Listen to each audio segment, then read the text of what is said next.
Yes, you are beautiful.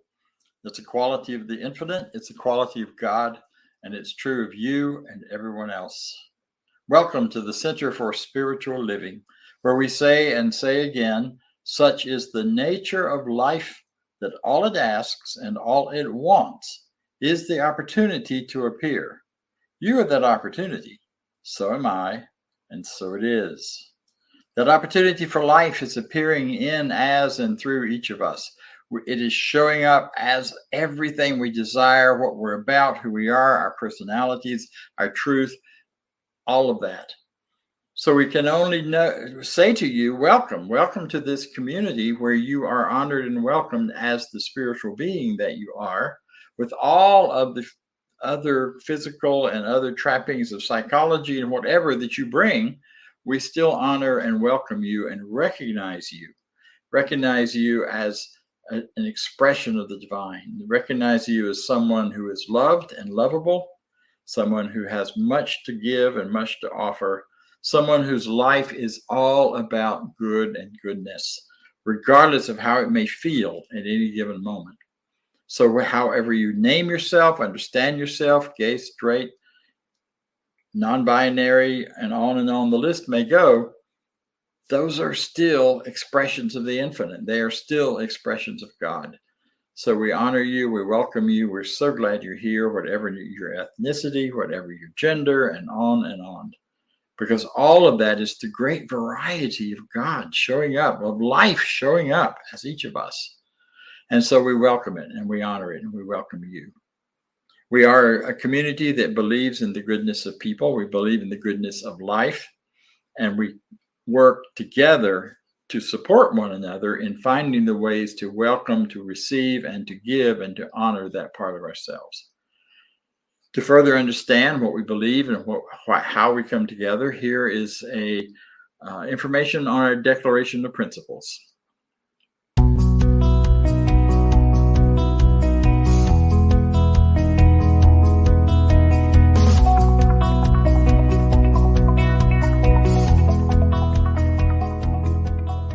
I believe in one God, one absolute power and first cause to all things. I believe that this power is perfect love and creates out of a desire to express love. I believe all thought is creative, and how I choose to think creates my personal experience. I believe in the unity of all life and the immortality of the individual soul, forever unfolding. I believe in the eternal goodness, the eternal goodness of God, the eternal loving kindness, and the eternal givingness of God to all. And so it is. And so it is. And so it is.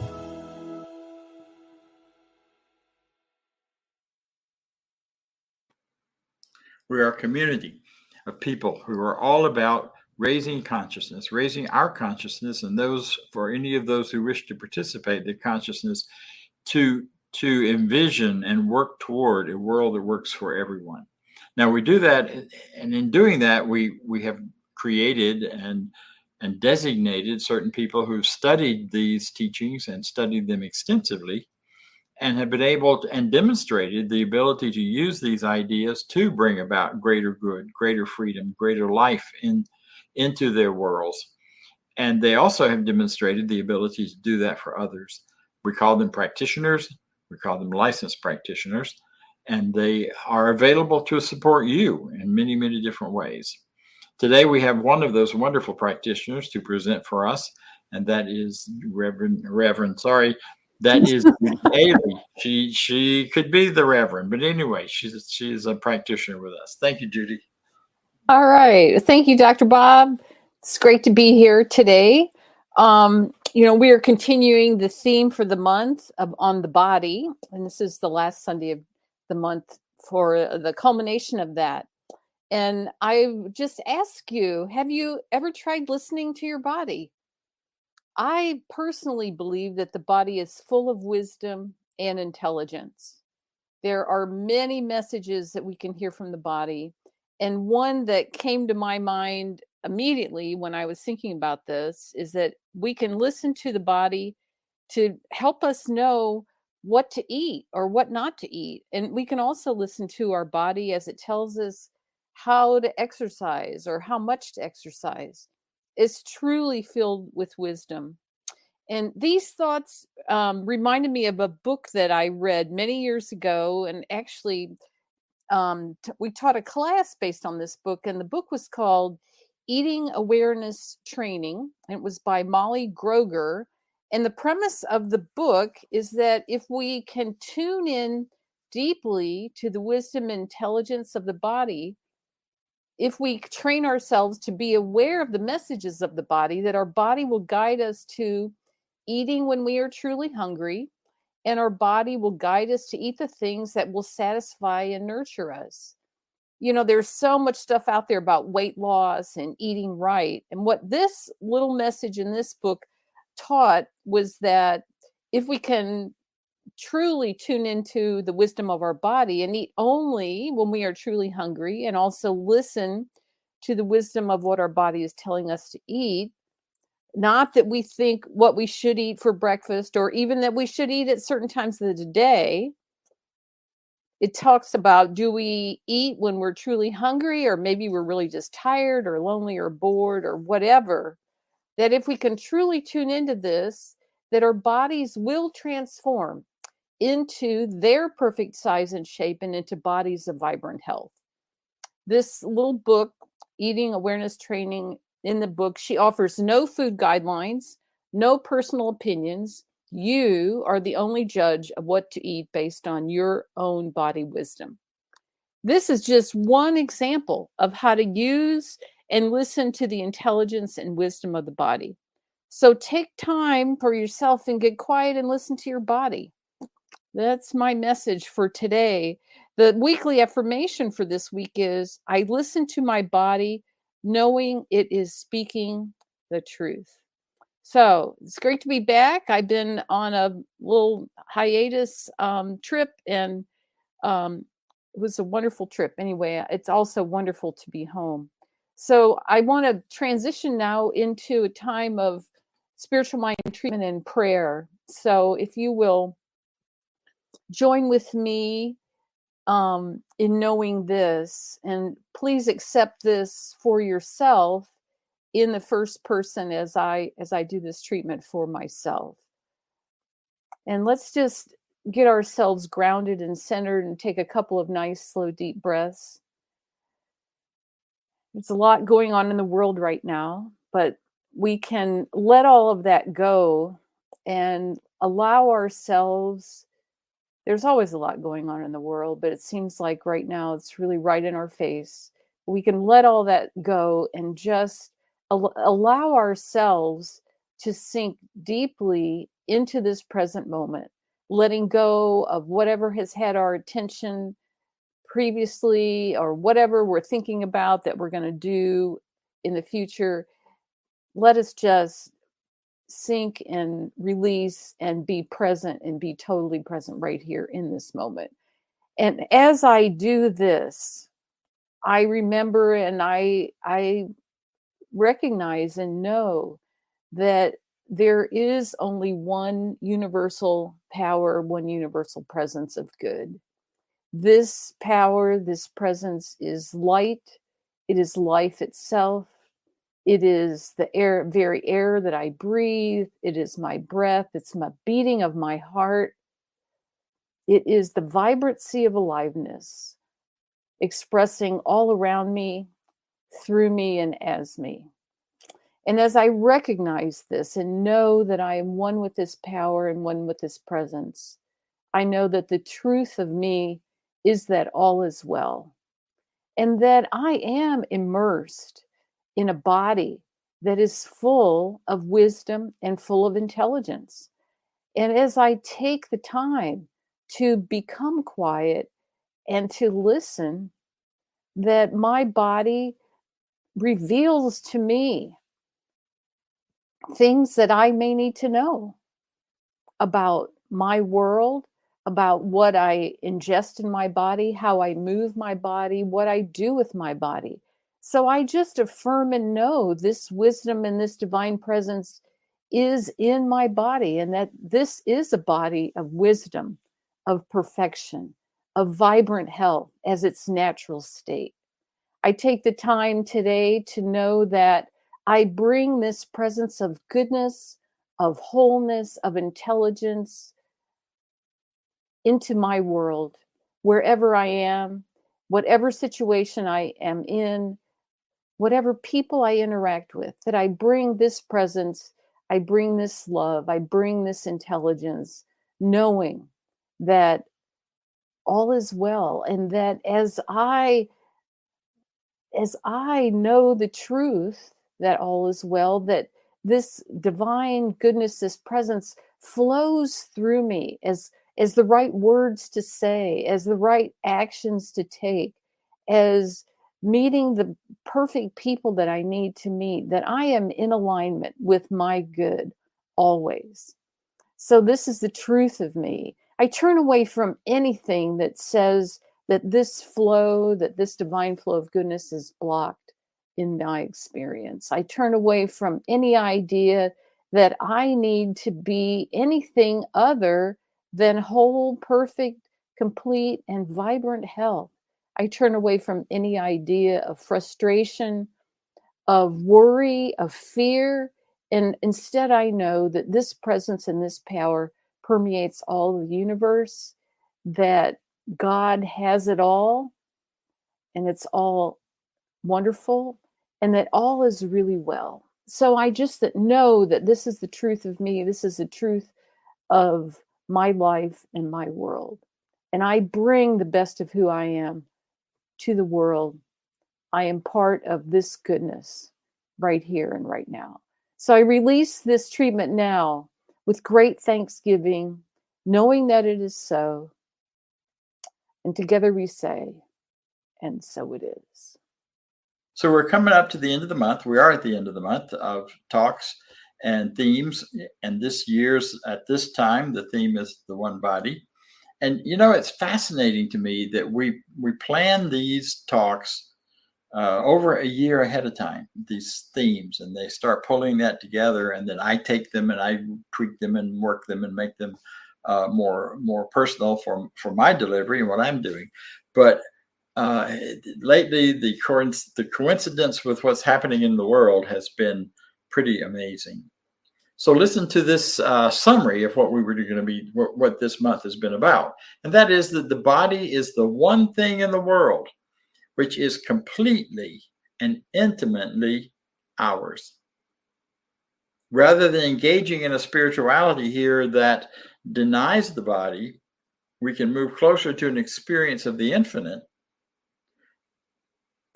an experience of the infinite, fully engaging with the body. So first time I heard some of this kind of conversation in a quote spiritual talk, I was a little felt a little uncomfortable. Why is the minister talking about bodies? Ministers aren't supposed to talk about bodies.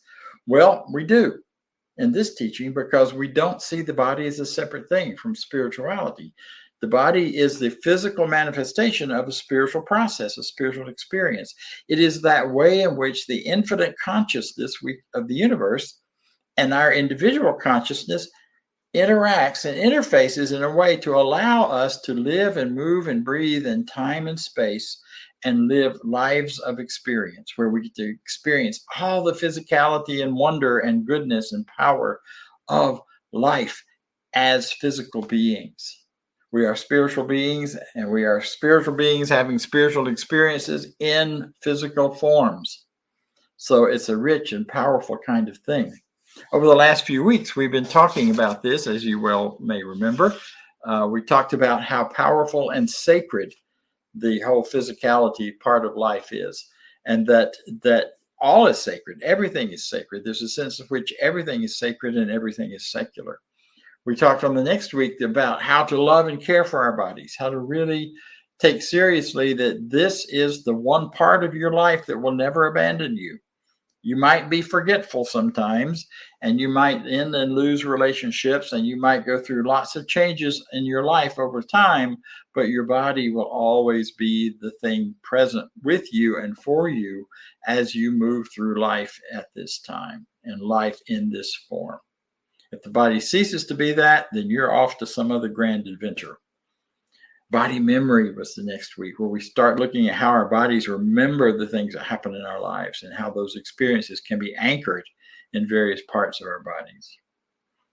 And today we're looking at how do we bring this potential idea of the body into a presence, into present reality, present life, bringing it forward.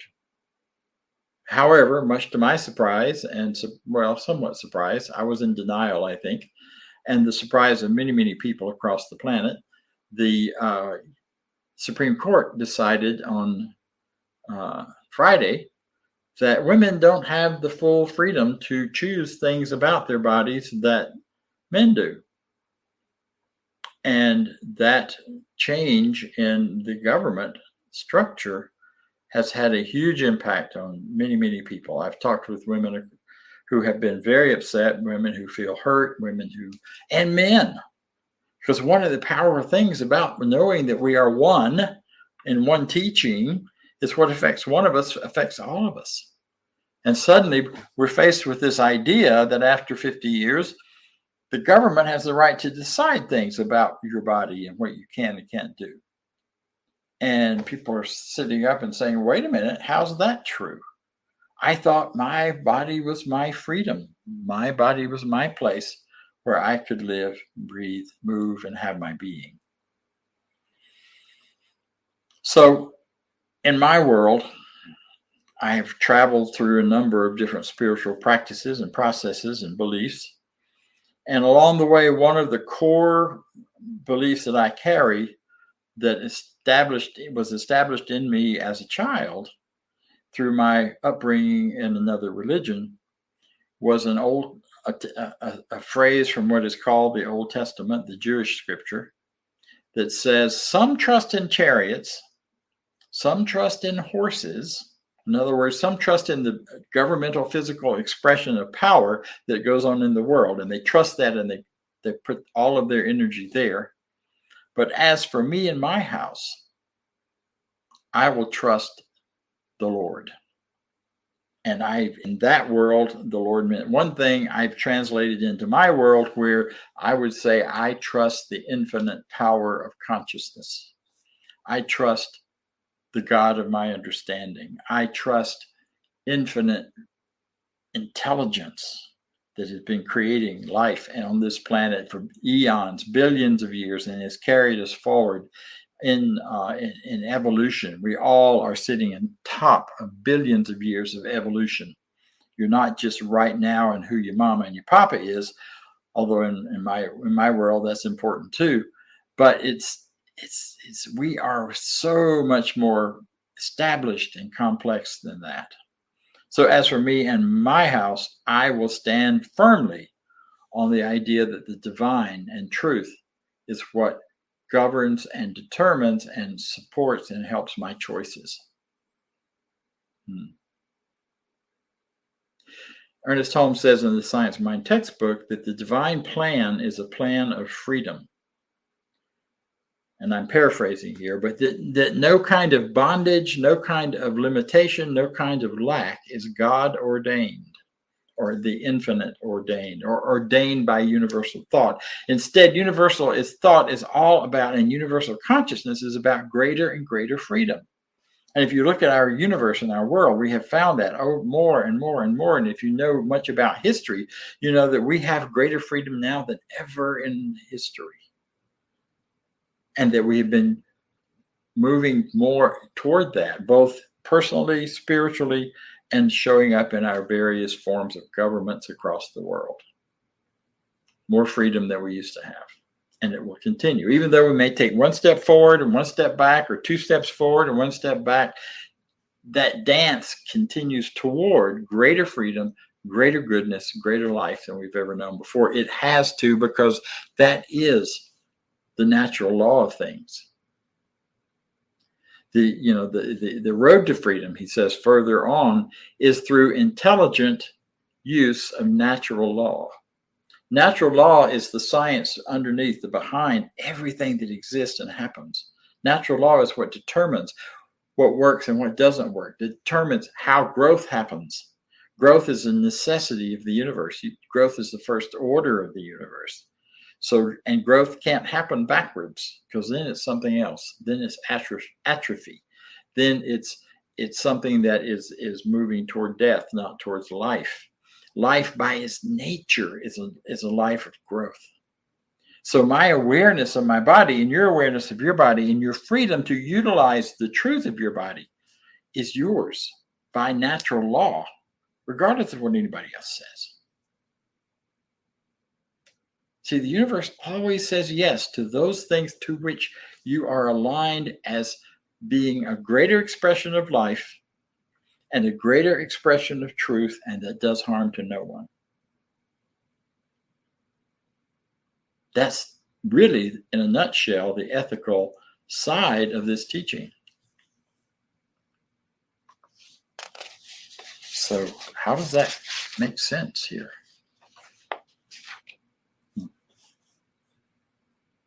So I choose then to not consider myself or anyone else a victim. And that's tough right now, perhaps. And that takes some mental and emotional and spiritual work to get to. But I got there 40 years ago and determined that the way I love and the people I love and the choices I make for love are mine, and they are God-given, they are spirit-given, they are life-given, and I would exercise those, regardless of what the law said. So I loved, and I loved greatly and wonderfully with partners, with gay partners, with straight partners. It sounds like many people. It wasn't. It's just one or two, so don't get too shocked. But it was a clear knowing that regardless of the fact that it may or may not be legal in this country, and that in some other countries you could be put to death for the way I felt and for the feelings that I was acting upon, I know and knew then that the spiritual law of the universe, the spiritual law of life, was supporting me in my growth in loving greater and greater and broader and broader. And the same thing is true with all that's going on today. There may be setbacks at times, and there have been some setbacks, and there's definitely one going on right now where our external freedoms are limited and where choices seem to be held back. But we are not victims of that, because we stand fully and freely in this truth of the spiritual law that supports us. It takes our beliefs and our ideas and our life-giving choices toward a greater livingness. I think it's a sad and unfortunate thing that the rhetoric out there has put pro-life and choice as two opposite things. Life is all about choice, and the choice of how we use our bodies, because our bodies are our personal, intimate companions and expressions of life and expressions of spirit and God.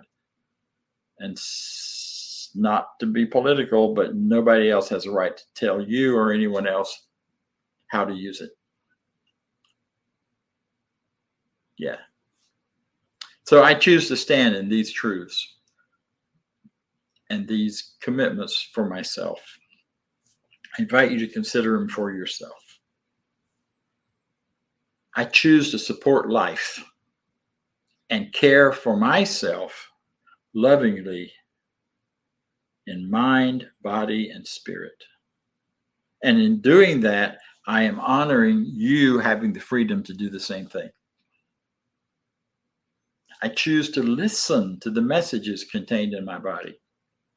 There was a time many years ago where I was getting massage on a regular basis. I still do that, but there's one experience where every time they work on this shoulder, I would have these crazy dizzy spells and get sort of like almost out of the body experiences, and the massage therapist would back off because I seemed to be kind of flipping out. And after 2 or 3 times of going to the massage therapist and having this happen, I dreamed one night of someone hitting me with a about a 2-inch thick rod, wooden rod, like what we would have called in the South an equalizer. And once that dream came, then the rest of the memory came along with it. And I remembered a very clear situation where that happened to me in childhood. And once I remembered it and honored myself and let the whole experience go, the pain stopped. And I have never since had any kind of reaction to massage in that area. My body was telling me there's something important here to know about yourself and to forgive. Now, the forgiveness came later. But once I had known it, once I knew it and recognized and honored it and recognized my body's message to me, it dissipated. It no longer needed to be in pain in order to tell me something. And the list goes on. And you know what I'm talking about, where you get certain aches and pains and your body tells you something and you don't pay attention. You're going to just push through and go ahead and be tough and do what you wanted to do, regardless of what your body is telling you, until you can't anymore. And then all of a sudden you've got parts that don't work as well as they could and should, and they stop you. But if we just learn to listen and really tune in and listen, then we stop hearing. We stop having to go to that extreme. Our bodies stop going to that extreme of discomfort and discord in order to get our attention.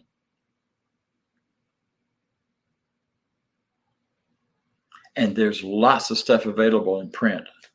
Louise Hay is, of course, the queen of all of that says these kinds of physical experiences are trying to tell you this. You're not getting enough of this, or you're not treating yourself well in this respect. So learn. I have chosen and made a commitment to listen to my body first. I just had a great chance to do that. I was a week on the beach with my daughter and son-in-law and grandkids, and we were all in the same apartment. Fortunately, we had separate rooms. And after 2 years with COVID, and then suddenly being with all of these people, my body would scream at me about every other day and said, you need to go be by yourself somewhere and sit down and stay cool instead of being out there on the beach in 199-degree weather. And I listened to it instead of forcing myself, as I have done in the past, to keep going and then getting sunburn and getting sun fatigue and all of those things that can go with that. We learn to listen, but we have to pay attention. We have to choose to listen, to hear the messages from the body. We have so many things in our world right now, so many ways that we can distract ourselves from hearing or knowing anything about ourselves, that those choices are really exciting and wonderful and fun, but we lose out on the really important things because this intimate self is walking with me through this entire experience on the physical plane. See, we participate in a universal field. This is the third thing. Because we participate in a universal field of energy and information, and we are just blips and parts within that, then I choose not to participate personally in anything that would attempt to limit my freedom or limit anyone else's freedom, ever, in any way. And that can be tricky because I have to pay really close attention. What am I participating in that might be limiting someone else? Because if I attempt to limit someone else, or if I participate in a theme or a system or a method that would limit the freedom and truth and goodness and love for someone else, ultimately in a system of oneness, I'm limiting it for myself. So you can't do one without the other. I cannot lovingly care for myself without lovingly care for you. And if I'm not lovingly extending that to you, then it will come back to me as a lack of love or a lack of care or a lack of support. That's the oneness piece that's so important. And I'm committed to doing that.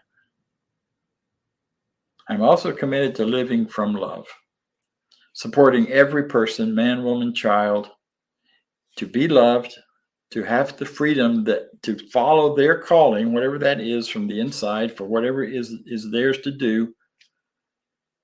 And I'm also committed to children and youth, because I believe that until we care for our children and our youth at the level of value that they deserve, till we pay our teachers, till we pay our caregivers, till we take care of making sure that every child is fed and cared for, then in some ways that whole other argument about what's legal or not legal becomes secondary, about abortion or not to have abortion. Then it becomes a secondary thing. We have no right to force children into the world unless we are doing our part to take care of those children and make sure they have a full, rich, and free life and a great start. And I would say we don't have the right ever to force children into the world through violence or any other method. Freedom is so important and so powerful. And we're talking about spiritual beings here. So forcing that is kind of a contradiction to start with. It is as if evolution and freedom is working backwards at this point.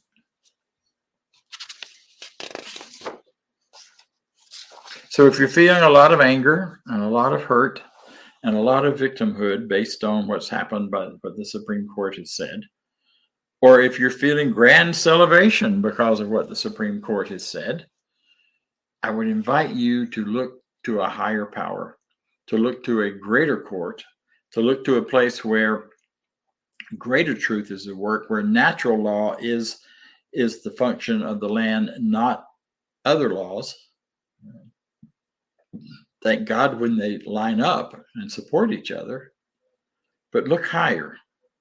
Look at who you truly are as a spiritual being and the kind of personal and consciousness power that you have available to you.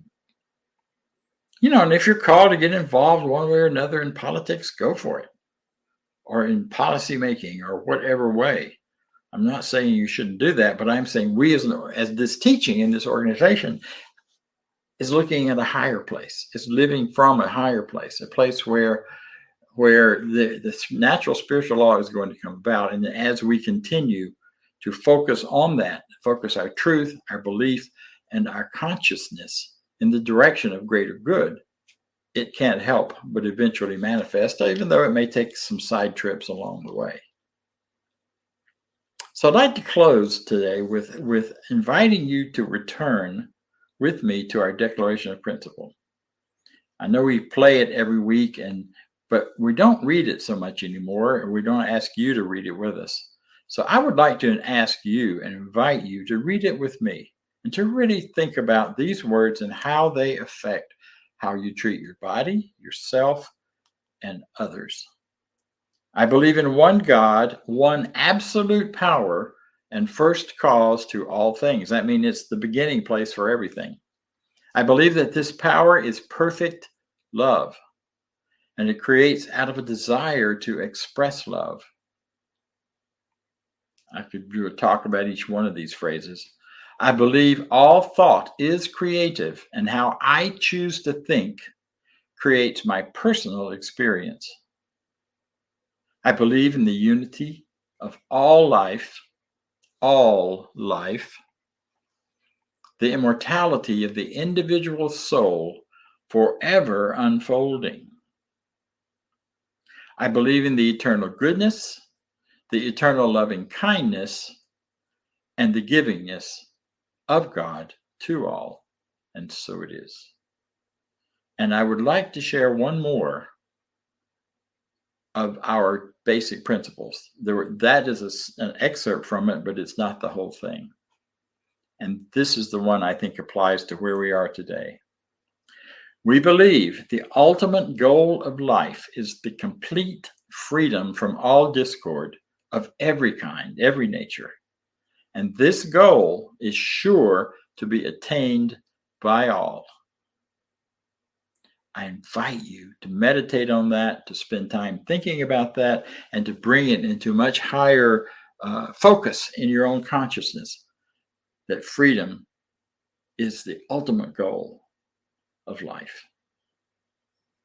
And you deserve this, and so do I, because you're wonderful, and so am I, and so it is. Thank you. And now Vance will talk with us a little about prosperity and how to support this center. Thanks, Dr. Bob. What an awesome talk today. And that was a lot of stuff going on in the world that he talked about, and it's good for us to think about and create in the creation of our own experience. And with that, we have the opportunity to support the center, to keep this message going daily, weekly, monthly, yearly. And so with that, we have the opportunity to donate. You can donate online at www.cslmidtown.org/donate. And I'd like to read our affirmation of prosperity. I live in a universe of abundance. As I freely and joyfully give, I join in the divine flow. And all that I share with life returns to me multiplied abundantly. And so it is. And you can click on the QR code, take you right to the site to donate, and you can set up a one-time donation or an ongoing regular donation, however that works for you. And now on to announcements.